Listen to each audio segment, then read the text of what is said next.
Spring has come to Riverbend Springs, and we have goods to sell. With our greenhouses and cannery working over the winter, it's also time to prepare our fields for a new year of vegetable crops. Here, today, at Guy Friday's Country Goods. You can find a link to this playlist in the description below, or check the channel page for other farming series you might like. Welcome back to our farm here on this rainy March morning. The winter was mostly uneventful. Of course, now it's March. We'll be plowing our fields. There's plenty to work with our vegetables and our greenhouses and our canning food production. We'll check that out. Right now, it's the morning early here in March, and just finished a couple of contracts out in the fields. It's been rainy and miserable this morning. What we did a couple of weeding contracts. I'm just hauling this equipment back to the shop because it's rental equipment. We're going to turn this in, and we'll head back to our farm, where our greenhouses have been busy over the winter producing vegetables, such like that. We have some production of kimchi out of our cannery, and we're going to manage that some. Of course, really what I want to focus on is obviously the production of vegetables and canning the vegetables from our fields, but planting will be soon enough. So this month also we're going to be we want to plow our fields and get them ready, because next month will be April, and that's spring planting. All right, we'll just leave this here, and let's turn these in. All right, so these two weeding, they were, it's really handy too, because they were right next to one another. So we'll just collect both of these. There's another, $9,000 or so. All right, I'm going to catch you right back to our farm, and let's see where we're at with our greenhouses. Yeah, it is raining. Let's check out our...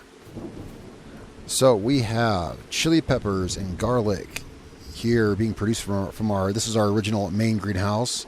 I've just let this collect over the winter so that, now that it's not as cold out, although it is a bit miserable, we can start dealing with this. Of course, here we have onions and cabbage from this greenhouse, and this greenhouse here is set to only cabbage, because if you recall, the recipe for the kimchi we're making, we need 10 times as much cabbage as the other ingredients. Well, let's go check our cannery. Oh, we're going to want to add water to these as well. Make sure that those are full of water. Now that we don't have that little tiny, like a 2,000 liter water barrel, now we have this big water trailer here. So instead of just putting some water in them, we can make one, maybe 2 trips and top them off. All right, so we have kimchi here produced, ready to be sold at the store. That's great. So the very start, now that we've been here for a couple of years, the start to Guy Friday's Country Goods is our little backyard cannery here. Well, this can be expanded upon, but it is the start. We have our first products going out, which is kimchi, I guess, in jars, big glass jars of kimchi. Later this year, of course, it will be beets, red beets. Well, let's get the skid steer. Oh, it's parked over here. That's right. I was using it for a rock removal job, it looks like. I forgot about this. It's been parked here for a while. Let's go trade out our rock hammer for some pallet forks. And, I think we should move that disc harrow. It's really in the way there, especially as we're going to be moving stuff to and from the cannery. All right, let's put this down. And where did I put the forks? Back here, probably. Yep.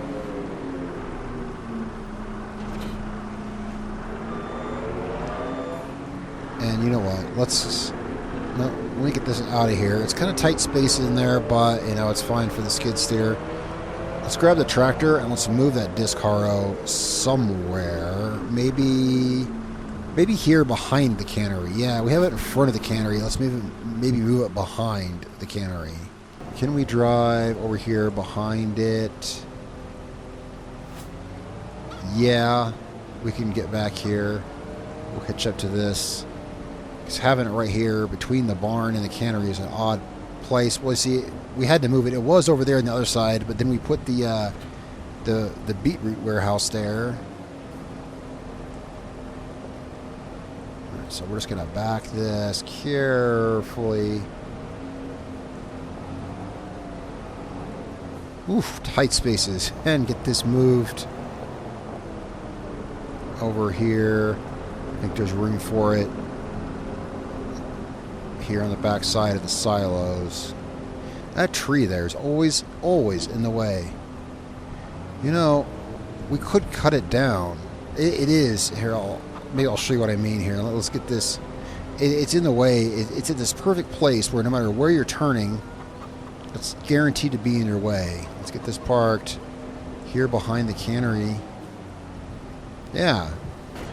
I think that is out of the way there. So our chickens, they could probably use some wheat, some seeds, but they are fine. I checked them recently. They are fine.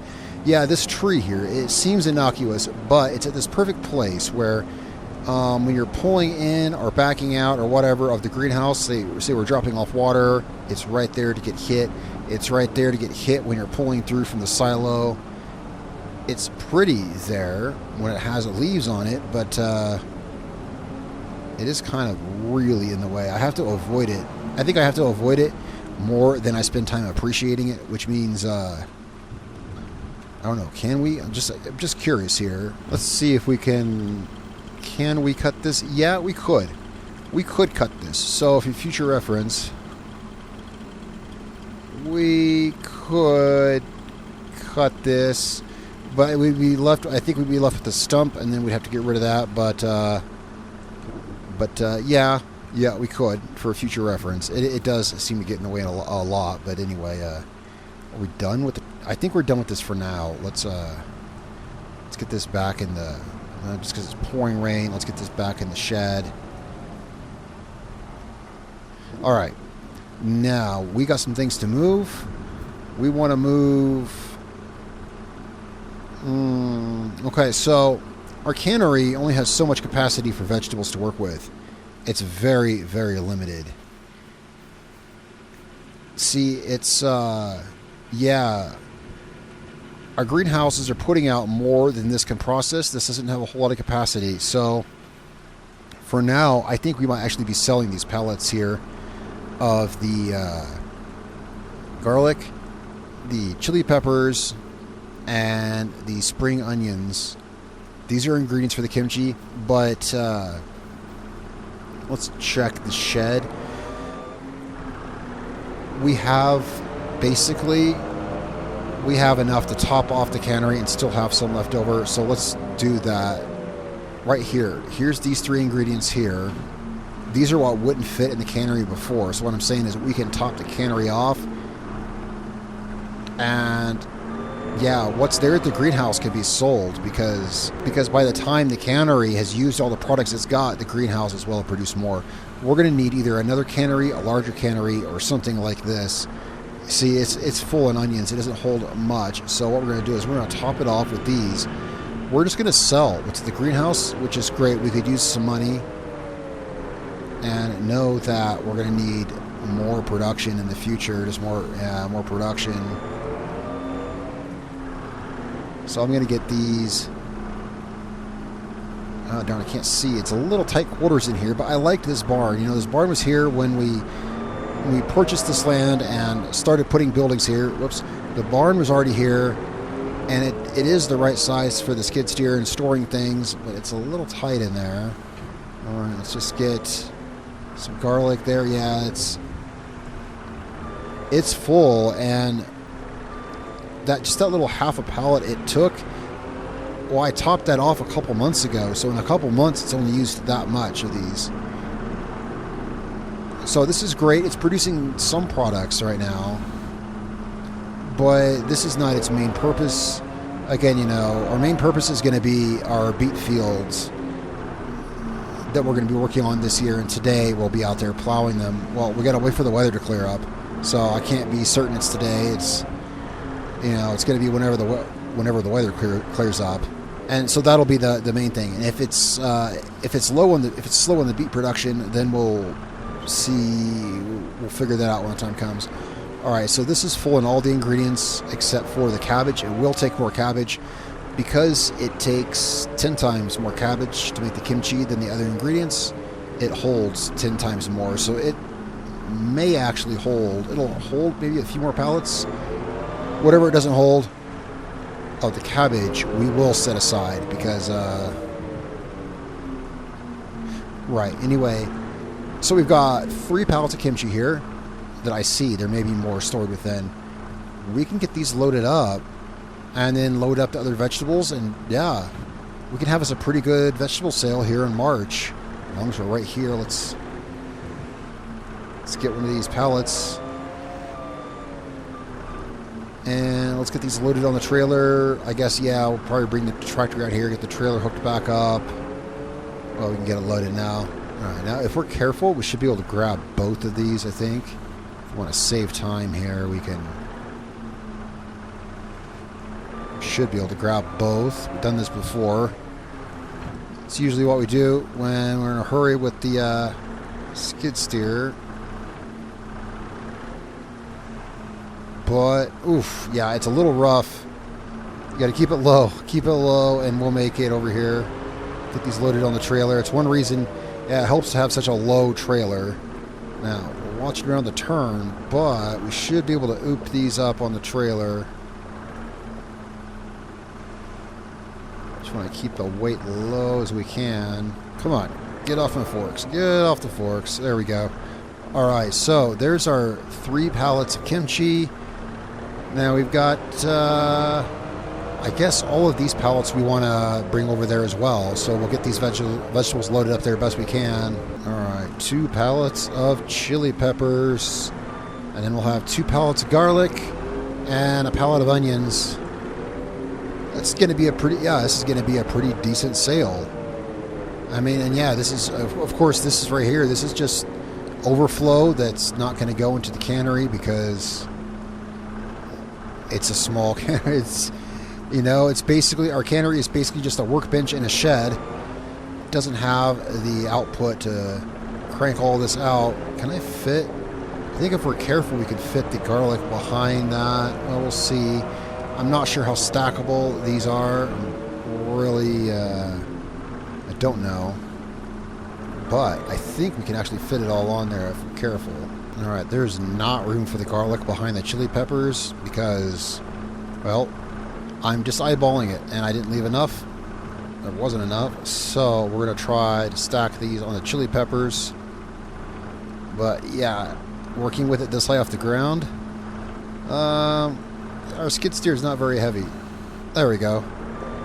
Whoa. Okay, yeah, looks like it'll be fine. We'll just... There we go. Alright. Now we're just going to grab some onions. So those do stack fine. I wasn't sure. We're going to grab this pallet of onions over here. And we're going to get this off. We're going to find where the sell point is. Get this off to the sell point. We're going to keep our cabbage for now just because... Yeah, we need 10 times more cabbage than anything else, and we don't have the, there's not 10 times more cabbage output here, There's maybe 2 or 3 times as much cabbage output, so we're going to want to save our cabbage. This will go right here. Yeah, that is good enough. All right, let's have a look at where we're going to sell these. All right, kimchi. Here we go. And it is selling at everywhere pretty evenly, but it looks like Small Farmers Kiosk. Where exactly is that? Well, it's not showing on the map. I don't like having floating icons on my screen, but we're going to have to leave it there for now because it doesn't show on the map. I think I know where it's at. We're going to head in that direction. That's the best price we can get for our veggies, and I think I know where that's at. And if it's where I think it is, it's a pretty handy place. Boy, hope this weather clears up soon. We're hopefully within the next hour. We can have a look at the forecast. Yeah, and just to see. Well, for sure in a couple of hours. It's been known to change though. If you were here an episode or 2 ago, it rained. Yeah, it rained quite a bit that month. All right. We're going to get this. We'll be able to sell all of this at the farmer's market.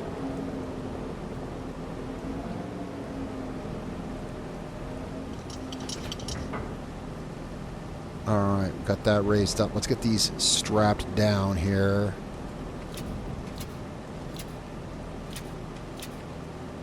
There we go. Big stack in the back. Alright. We are headed toward that marker. I think I know where it's at. I think it's down by our other farm, I guess you could say, down by Grandpa's farm, where our fields are. I think it's actually down by our fields, which could be really, really handy for other reasons. Actually, no, that's not where it's pointing. It's pointing, well, maybe it is. Let's just, my thinking was that it's pointing down this road here. Let's see. Let me turn my lights on. Yeah, my thinking is it's down by the railroad tracks on this road here. Yeah, it's exactly where I thought it was. Yeah, it's not marking on the map though. Let's get. I want to turn this off. I don't like having. Let's get across the train tracks. Let's park right here. I don't like having things marked on my screen like that. That's why I have generally everything turned off. Speaking of which, some of that I have on for other reasons. Yeah, I usually run with those off. Specifically, yeah, I don't like untagged place. I don't like floating icons. It's immersion braking. All right, so right here, there's this little stand. This is indeed sell point. Let's see. Where do we drop these things off? We're going to drop these things off to be sold at this kiosk.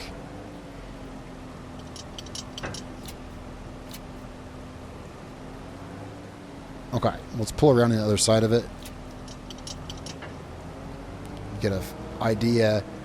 Yeah, I have the loading zones turned off. You just saw me toggle those off, but this doesn't have a visible one anyway.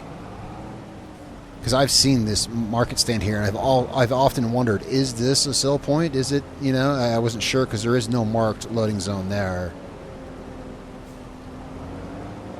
So we're just going to back this up behind it. Yep, it's right there behind it. That was $15,000, guys. So not bad. Now, granted, that was kind of all of our production over the winter. That was all of our vegetable, or most of it, you know, minus the cabbage, right? But still, hey, 15 grand. That's not bad from those couple little greenhouses and that small little cannery. Now, just imagine here's our beet fields right here. This is what we're going to be plowing today. Today, we're going to be plowing these fields, getting these ready for this year. So, we can now see the land area of this. I just finally got the right ability to do this. So this is 1.75 hectares, this field here. And in this field here. Now, last year these were carrots and beets. This year they're both going to be beets because that's the storage that we have. 1.75 hectares. And, right, so about 2 3/4 hectares. That's about 6 acres maybe, something like that. Something like that. That's just ballparking it in my head. It's about maybe a little over 6 acres of fields that we have right there. That's a lot of beets though. If you were here last year for the beetroot harvest and the carrot harvest, root vegetables are really high yield. That's going to be several. That's why we have 2 of those big orange tippers at our farm. It's going to be several trailers full. That's going to be tens of thousands of liters of vegetables. It's going to be a lot. It's a lot of work too, but I like the vegetables. It's rewarding. Well, let's get back to the farm. It's still raining. Let's, I guess we'll get that cabbage put away. We'll get some water in our greenhouses. All right, now with our new water trailer, well, I mean, it's new-ish. We've had it for, we got it last fall. But this is only the second time using it because, yeah, it actually holds a decent amount of water, and this will keep our greenhouses pretty full. Now, we're just going to go to this water tower up here. I've looked at getting water installed as, you know, like a water pump on our property, but I haven't yet. For now, we're filling this right down here at this water tower.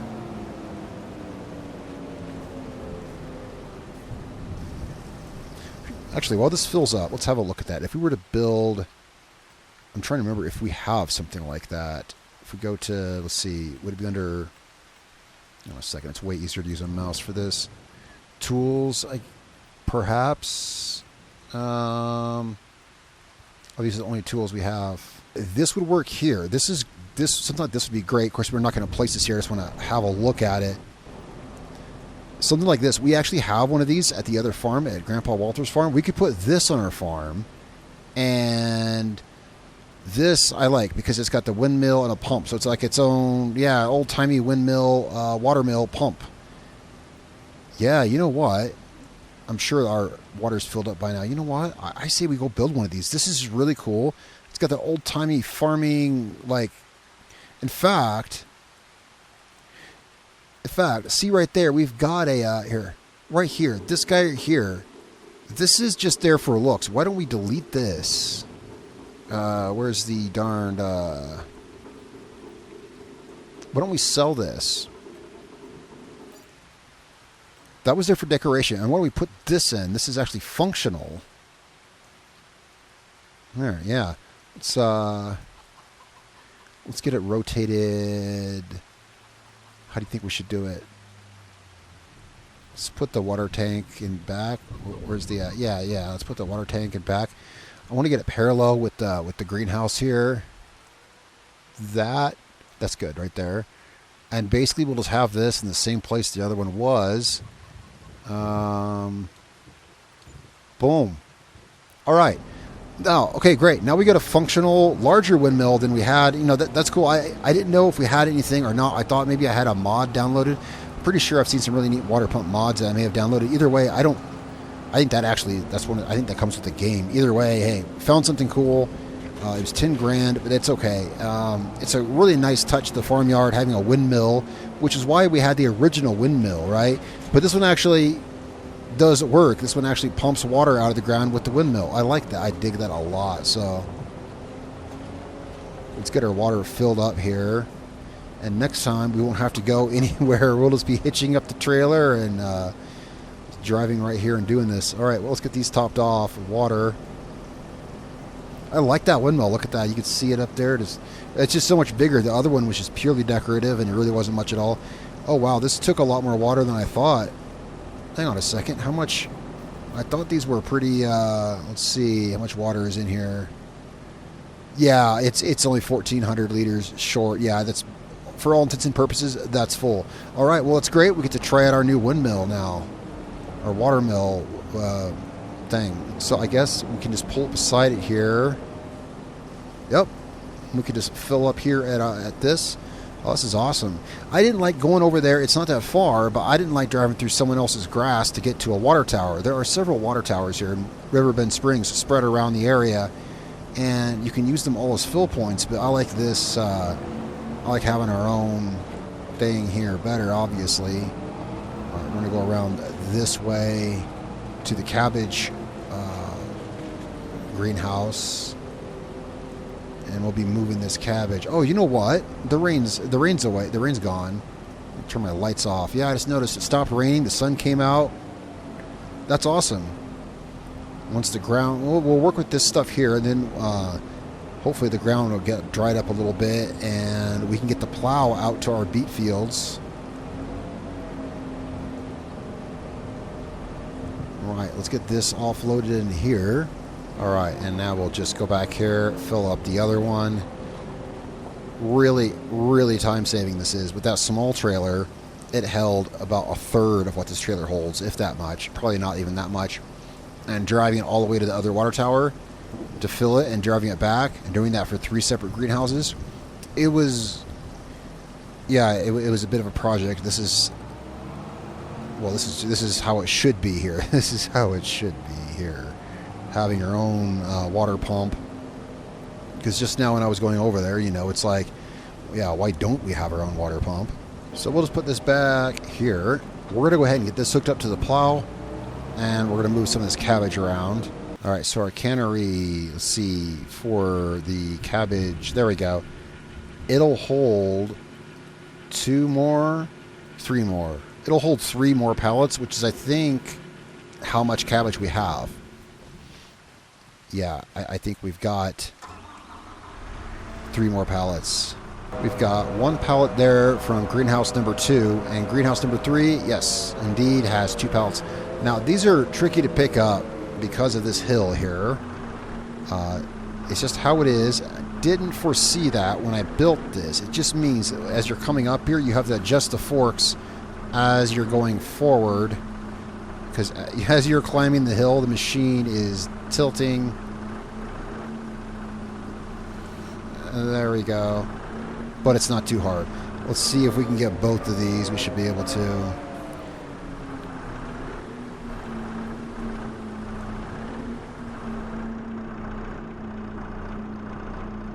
Oh, the thunder stopped. I mean, it stopped raining, but the wind and the thunder stopped. I know it's hard to hear much over this skid steer, but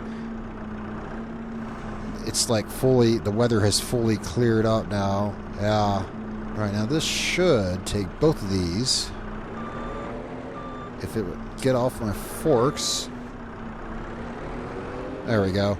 And it should take this last one over here. And then our greenhouses are good and taken care of. Yeah, they're watered. They're got all the pallets picked up.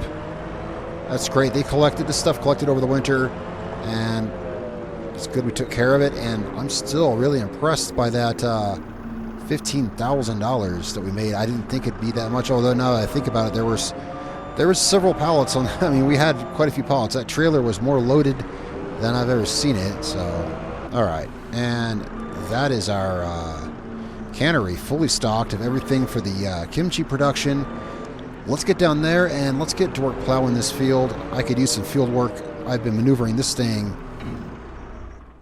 enough for today. And we've got another plow we might want to use as well. We'll want to use we've got a smaller subsoiler we're going to use for the headlands because this plow here, well, it's big. It does great work, but it's not great in tight spaces. We've got a subsoiler. We should still have it down there at the field.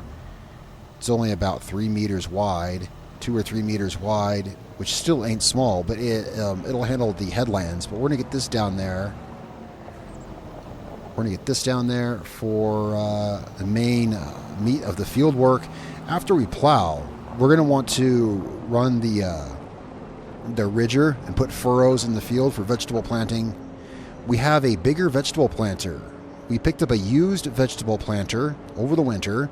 It's parked down there in the garage or in one of the sheds. It's twice as wide as the planter we used last year, so that's always great. All right, now that we got this down here, I'm going to check for this. It should be a yellow subsoiler parked. Boy, I hope it's parked here somewhere. I don't think we got rid of it. I hope we didn't.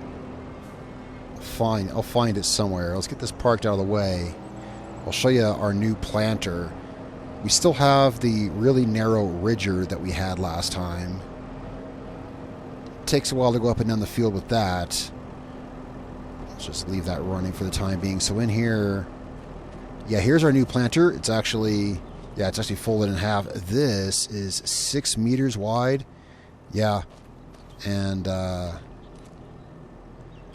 that's gonna make vegetable planting go, well, twice as fast, presumably. There's our old ridger. We'll be using this, and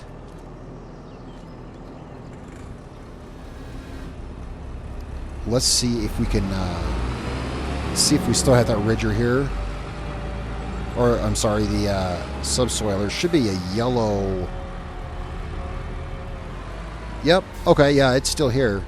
And do we think that this tractor will run it? I'd like to.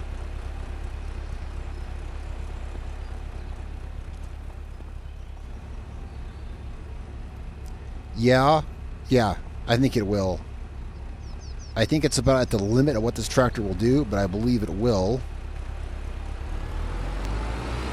We'll just use this for the edges of the field where it's hard to maneuver that big plow. That plow is so long. All right, so I figure maybe 3 passes with this along the north and south edges of these fields gives us probably that should be enough to give us room to drop down the big plow. And you know what? Do we want to put wider tires on this? Well, maybe, but I mean, ideally for this, yeah, I would probably rather have wider tires, but I don't think it's a big deal. Or what do I want to drive it down there? this is gonna, okay, this is gonna kick up rocks in the field. Yeah, I hadn't considered that. No worries. And I can't see where this is working. Okay, that's gonna be a bit of a, so we're gonna have to do it like this. I don't like doing this for purposes of immersion, but we're simply gonna have to. It's literally the only way that we'll be able to see where we've been. And that is one really handy thing about this tool, about the guidance steering, is that, you know, we can see which rows we have run up and down, right? So we'll use this for the headlands of the fields, because there's no way we can tell where we've been otherwise. You may hear the tractor beeping. We had proper guidance steering module installed in this tractor. So yeah, this tractor didn't used to beep. Now it beeps and makes noises. We have a, yeah, we got a guidance steering thing installed in the old Belarus here. And by that I mean the mod was updated, of course. We don't have a rock removal tool, so what we're gonna have to do is we're gonna have to go to the store and lease one. Not a big deal. There's a fairly affordable one that we can lease. Now when we come to this field, it's actually, okay, so it's not keeping track of where we've been because we're working on two separate fields, but I know where we've been. We did that row there. And I was wondering about that. If you work on the same field, it'll gray out the lines you've already worked. But since we're switching between two fields, it's not doing that, but that's okay because it's pretty easy to keep track of where we've been. And even though it's not showing here, it'll show us on the status here that we are doing something different to the status of the field. It's if I go to soil composition, you can see it's red because they need plowing. We're taking away the red status. All right, so we got 3 passes there on the north side of the field. We'll come down here, get 3 passes down here, and then we can grab the big plow and just go north and south. And we'll just line this up here and just cut a straight line all the way down this field. The field already looks good because, yeah, we ran the disc harrow last year. I just want to plow it beforehand because after planting a root crop, I think it's best, well, yeah, after planting a root crop, you should plow it. I ran the disc harrow just as more like a formality than anything last fall. We were going to have to plow it anyway, and obviously that's what we're doing now. Well, I guess it's time to get out there with the big plow. We've got that taken care of. Now this here will just up and down the field. Piece of cake. I don't use guidance steering for this because it tries to overlap too much. This plow gets a pretty good wide area. How big? Let's check here. It says 4.7 meters. It sounds about right. If you use the guidance steering, like for instance right now, it would be putting my tires literally on, if not over the edge of the field. I notice I'm running about 3 feet this side of the edge of the field, and I'm 100% getting it. See, it's they're too careful and they have you overlap too much, which is fine. But however, as I say that, you know what, we're going to save time running the guidance steering on this. We'll save time because to turn around on this field because of the trees being just literally right there. Yeah, because of the trees being right there. It's too hard to line it back up. So here's what we're going to do. Let's, yeah, we're going to be using it. I'll just turn it off because, yeah, there's only so much room we have to turn around. We want to be able to, I want to swing the tractor around. If I have to back it up and adjust it and eyeball it every single row, then it's actually quicker to just use the, this handy GPS computer we have right here in the tractor. It's exactly what it's for. So we're going to put it to use. And if you don't know what I mean, well, I'll show you here. We can pick the plow up. We can make it turn. It's convenient. Oh, my bad. I had it turned off for immersion's sake. Come down here. And the computer knows that we've been down this row, and so we can make, yeah, convenient U-turns. This field is a little... I like these fields for vegetable fields because they're flat, they're rectangular, and vegetables are really best done in straight rows. I mean, really, vegetables can be very frustrating to plant and harvest, especially, you know, I'm kind of a stickler for really neat-looking fields. I want perfectly straight rows and perfectly planted vegetables. So these fields make it great fields for vegetables because you can plant in perfectly straight rows. However, there's very little room to turn around on the edges there.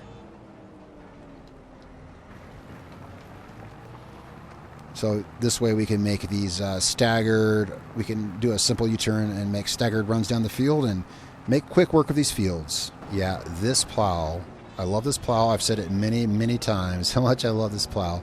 It makes pretty quick work of these fields. Really quick work of these fields. It's so wide. I enjoy plowing with it too. If you've followed this series and you've seen we've done several plowing contracts around the area, we picked this plow up used a couple years ago here, and every bit worth the money. Well, you can see, look at all the paint missing on the blades. We put a lot of work on this plow. It's done a lot of work for our farm and other farms around here. It makes really quick work of this stuff.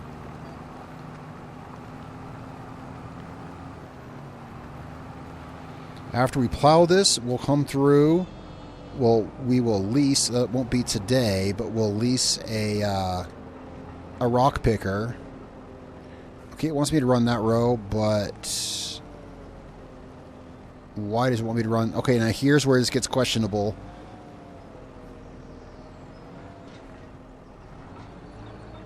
Here's where I'm not going to pay attention to what they want. I'm going to run this here. Go away lines. Yeah, we're going to run this here. And take care of this here. Sometimes human judgment prevails. All right. See, we got it just fine. But, yeah, but using the GPS steering can definitely help you when you want to make measured U-turns without having to back up your equipment. Some equipment takes so long to back up that it's not worth the hassle. But now that we have so little left, we don't need the GPS anymore. We want to make sure that every square inch of this field is plowed, of course, and we'll check that. See, like right here, there's actually some green. Did it not get harvested or something? That's odd. Well, if you recall last year when we did this field, there's parts of it that didn't count as being plowed. Well, we're going to double check it this year. Of course, there is a thing. This Farming Simulator 25, there is one thing I really like. I actually really like this feature. There is a certain amount of, I think it's called natural disaster in the settings menu. I believe that's what this setting is. And there are spots in the field that simply don't grow right. And I like that. It's realistic. It seems to propagate over time. It seems to. We've only been here a few years. It'll take maybe a few more years in a certain farm to, any given farm to really see. But I think it kind of seems to spread randomly here and there, which is how it would be. What I'm saying is some parts of the field aren't going to... here, I'll show you what I mean. These areas here in the field you can see with different fertilizer status. It's I like a little bit of randomness in the fields because no fields are perfect anyway. No fields are perfect anyway. So I like to... I'm fine with a little miss or here or there. Or I think it makes it more realistic. That's what I'm saying. Now, while I was doing that, while I was looking at the map there, I did see there's some... we'll check where we missed with the plow, but... no, this all looks plowed. We'll do a pass here, and then this should be... Can we clear this up in one pass? I don't know. We're going to see, and then we'll check. We're going to go down this. Now, we'll have to come back up, so we may as well run close to the edge here. We'll have to come back up the field, then we'll check and make sure. All right, this should be the last of this field plowed. We'll come through with the rock picker. We'll come through with the ridger. We'll come through with the planter. There's a lot of work to do this spring to get our beets planted. We're going to want to check the map here to make sure. It's the surefire way to make sure, but I think... Yeah, it's only showing one missed bit here. I mean, I'm not a perfectionist. I actually don't mind. Like I just said, you know, I actually don't mind if there's a little bit mist here or there. I think it makes it more realistic. But I think where it's pointing to is this, yeah, there's just this little light colored strip here. And I think that is perfect coverage. We're going to want to come through and remove rocks and things, but, oops. Oh, that's not where it was. Well, then there's just that's okay. It's not perfect. Nothing is. I'm totally fine with that. However, this field will look pretty darn perfect when we're done, because what we're going to do is, if you were here last year, then you've seen what we're going to do. We're going to come through here with the rock picker, and then what we're going to do to make the field look perfect is we're going to run the ridger from north to south with no headlands and perfectly straight rows. So this will be north to south, perfectly straight little ridges with red beets planted in them, just like this field down here was last year. We're going to do that with both fields. Guys, I got to get back to work on this. I'll catch up with you guys later, probably later on this month, as there's so much to do here in spring planting. It's turned out to be a great day. Thanks so much for tagging along with me here today and helping out on the farm. I always appreciate you guys being here. Don't forget to subscribe and click that notification bell. Let me know what you think down below as we move forward in our farm towards planting season. Thanks a lot, guys. I'll see you soon.